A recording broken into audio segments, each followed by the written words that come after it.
Hoda right now is an ISIS defector, but ultimately she was just a young American woman.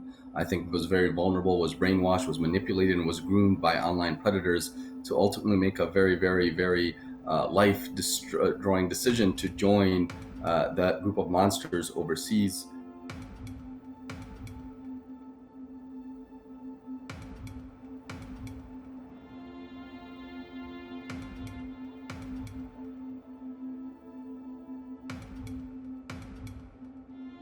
She realized how she was brainwashed. She realized how she regrets the error of her ways. And all she wants right now is to come back and face our legal system. She's willing to pay whatever debts she may have to society.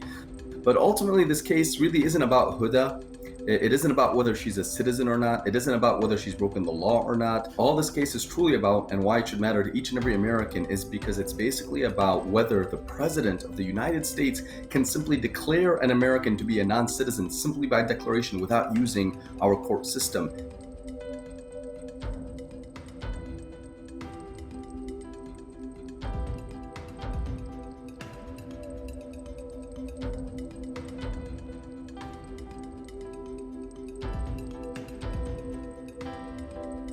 No matter what criminal activity a person may engage in. So even a person, God forbid, can commit the worst crimes of murder and other such horrible acts, and they're still entitled to the protections of due process, to a fair trial, which the Constitution has instituted to protect all people. We cannot simply allow our government to simply be able to declare somebody to be a non-citizen and not entitled to the protections of the U.S. Constitution without due process.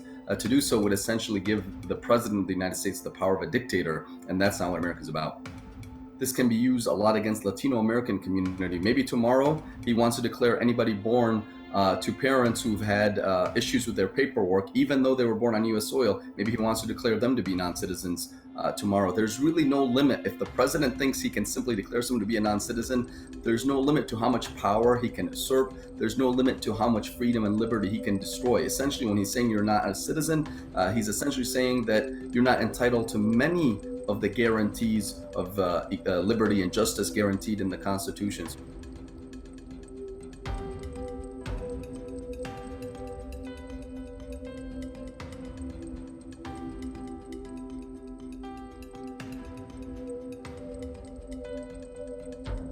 So we don't actually know that she pledged allegiance to that group. We do know that she went over there, and as soon as she got there, they locked her up in a room with 200 other women and said the only way you're getting out is if you're getting married. So it really is reminiscent of instances of sex trafficking that we've seen. In fact, Department of Homeland Security officials have told us that the tactics used by online predators to groom and recruit victims for gangs and for sex trafficking is very similar to what groups like ISIS have used. But at the end of the day, I'm not a Muslim trying to represent another Muslim who's accused of a horrible crime. What I am is a civil rights attorney and a proud American.